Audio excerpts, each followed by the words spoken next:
Assalomu alaykum, hurmatli televizor ko'rguvchilar. Dunyo Uyg'ur qurultiyi Tor televiziyasining kunlik xabarlar programmasiga hammanglar xush kelibsizlar. Men riyosatchi Iftixor Abdurashid. Hurmatli ko'ruvchilar, tövəndə diqqətinizlər kunlik xabarlar programmamızın təfsilatında bo'lsin. Amerika Uyghur Kişilik Hüquq Quruluşu bilan Sheffield Universiteti tərəfindən Xitayning Uyghurlarga qaratgan chegara halqıgan bastırış siyasəti haqqında e'lon qilgan yangi dokladida Amerikada siyasi panoh tilab turayotgan Uyg'urlarning panoh iltimoslarining uzunga chal bo'lmay so'rilib kelayotganligi, Amerikaga kelib panoh tilgan ko'plagan Uyg'urlarning Amerikaning bürokratik panohlik sistemasi ichiga qapsilib qolganligi tanqidlandi va Amerika hukumatidan Uyg'urlarning panoh rasmiyatlarini tezroq bejirib, ularni xotirjam qilish va bu orqali Xitoyning Amerikadagi Uyg'urlarga bevosita ziyonkashlik qilishning oldini olish talab qilindi. Mazkur doklad e'lon qilinganlik munosabati bilan 11 aprel kuni Uyg'ur Kishilik Huquq Qurilishining markazida maxsus muhokama va axborot e'lon qilish yig'ini o'tkazildi. Yig'inda Dunyo Uyg'ur Qurultiyi ijroiya komitetining raisi va Uyg'ur Kishilik Huquq Qurilishining direktori Ömer Qanat, Qurultayning muavin raisi va Uyg'ur Kishilik Huquq Qurilishining tadqiqotchisi Zubayra Shamsiddinlar dokladning tayyorlanish sababi va Amerikadagi Uyg'ur siyosiy panoh tilguvchilarining navbatdagi vaziyat haqida tafsiliy tushuncha berib o'tdi. Dokladda navbatda Amerikada taxminan 500 nafardan 1000 nafarga qadar Uyg'ur o'zlarining siyosiy panoh iltimosining qabul qilinishini kutib turganligi, garchi Amerikaning qonunlarida siyosiy panoh iltimoslar 6 oy ichida bir taraf qilinishi kerak deb ko'rsatilgan bo'lsa-mu, afsuski bir qism Uyg'urlarning hatto 8 yildan buyon siyosiy panoh tilash organlaridan biror javob ola olmaganligi, siyosiy panohga qabul bo'lmagan Uyg'urlarning ovozini chiqara olmay dakki-dukkida yashayotganligi, ularning ham ro'yi jihatdan, ham xizmat, o'qish qatorliq jihatlardan jiddiy qiyinchiliklarga duchor bo'layotganligi, bu xil vaziyatning Xitoyning Uyg'urlarga qaratgan chegara halqagan bostirish uchun fursat yaratib berganligi bayon qilindi. Dokladda Amerika Davlat Majlisidan Amerika Ko'chmanlar idorasiga haydakchilik qilib, Uyg'ur siyosiy panoh tilguvchilariga oldin e'tibor berish, ularning panoh iltimoslarini tez surat hal qilish va maxsus mablag' ajratib Uyg'ur siyosiy panoh tilguvchilarining iltimosini bartaraf qiladigan maxsus organ va xodimlarni turg'izib chiqish talab qilindi. Dokladda Dunyo Uyg'ur Qurultiyi ijroiya komitetining raisi va Uyg'ur Kishilik Huquq Qurilishining direktori Ömer Qanat apandim mundaq deb ko'rsatdi.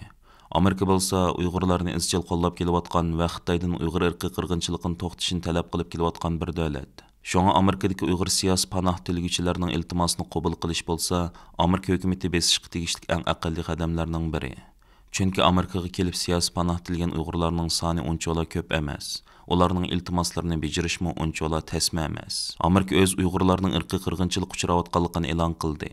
Siyosiy panoh iltimoslarini qabul qilishda Uyg'urlarga o'xshash irqiy qirg'inchilikqa, zo'ravonlikqa, chegara halqagan bostirishga uchrayotgan, oilasidan ayrilgan, ro'yi jihatda og'ir zarbaga uchragan xalqlarga oldin e'tibor berilishi lozim. Amerikaga kelib siyosiy panoh tilgan Uyg'urlar panoh iltimoslarining tezroq qabul bo'lib, yangi bir hayot boshlashni va Amerika uchun bir kishilik kasb qo'shishni orzu qilmoqda.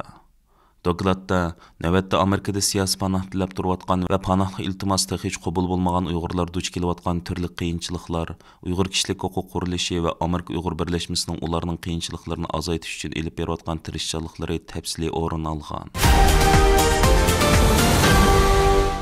Amerika Davlat Majlisi qarmog'idagi Xitoy ishlari ijroiya komitetining raislaridan Avam palata a'zosi Christopher Simmons va Kengash palata a'zosi Jeff Merkley 11 aprel kuni Amerika Vatan bexatarlik ministerligining yordamchi ministri Robert Silversga ochiq maktub yo'llagan.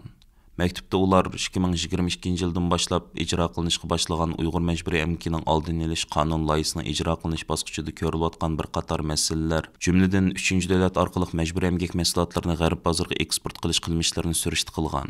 Mazkur komitetning tor betida e'lon qilingan ochiq maktubda Sharq Turkistonda majburiy emgakning izchil davom qilayotganligi, bo'lib to'qimchilik, yezigiligi va kun taxti sohasidagi majburiy emgak mahsulotlarining muhim salmoqni egallaydiganligi, bu soatga bir qism mahsulotlarning izchil turda Amerika bozoriga kirayotganligi qatorliq ahvollar eskartilib, biz bu jihatda saqlanayotgan masalalardan andish qilyapmiz degan. Maktubda Sharq Turkistondagi majburiy emgak chetishlik ko'plagan shirkat mahsulotlarining cheklash tizimligiga kirgizilmaganligi, Uyg'urlarning majburiy emgak chetishlik ekanligi aniq bo'lgan bir qism mahsulotlarning 3-chi bir davlat o'rab qochilinib Amerika bozoriga eksport qilinayotganligi, bu jihatda Kanada, Amerika chegarasida saqlanayotgan masalalar birdek tafsili bayon qilingan hamda ulardan bu haqda tezdan tegishli tadbir olish talab qilingan. Bu qitimliq ochiq maktubga Avam palata a'zosi James McGovern va Kengash palata a'zosi Marco Rubio imzo qo'ygan.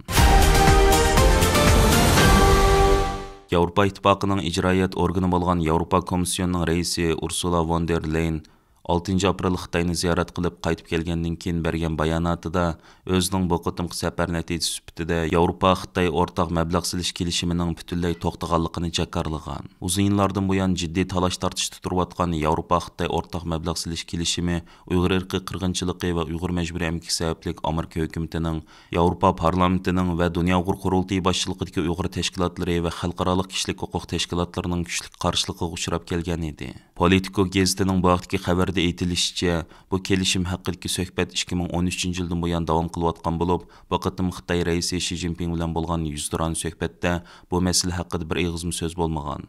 Kelishimda Xitoy bozori Yevropa ittifoqining shirkatlariga keng ichib berilish, ularning mablag' silishga sharoit hozirlab berish, Yevropa ittifoqi Xitoyning munosib yo'sinda mablag' silish uchun o'z bozorini ichib berish belgilangan. Ursula xonim bu vaqtda muxbirlarga so'z qilib, biz bu masalani so'zlashayotgani 10 yil bo'lgan edi.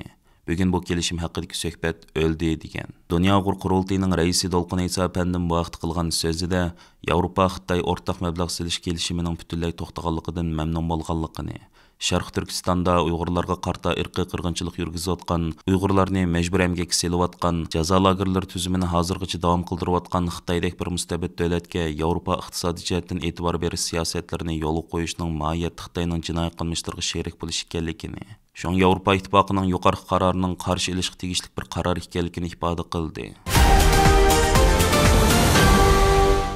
Amerika Xalqaro diniy e'tiqod erkinligi komitetining raisi Nuriy Turkel 11 aprel kuni Haftalik xabarlar gazetida e'lon qilgan obzorida o'z kechirmishlariga birlashtirgan holda o'tgan 20 yil mobaynida izchil o'zini qiynab kelgan bir qator ro'y bismlarni sanab o'tdi. Nuriy Turkelning o'zi uning Xitoy hukumatini javobgarlik tortish yo'lidagi komissarlik xizmati tufaylidan Xitoy hukumatining jazo e'lon qilishiga duch kelgan bo'lsa, uning ota-onasi Amerika tavasidagi farzandlarini va nevaralarini ko'rishdan mahrum qoldirilgan.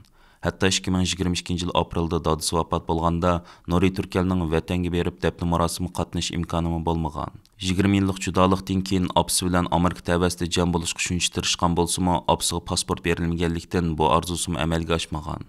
Opsi bu vaqtda xiyolan farzandlarim bilan shuncha yil judo bo'lgandek nima gunoh qildim? Gunohim Nuriyni bu dunyoga elib kelganim va uning opsi bo'lganligimmi?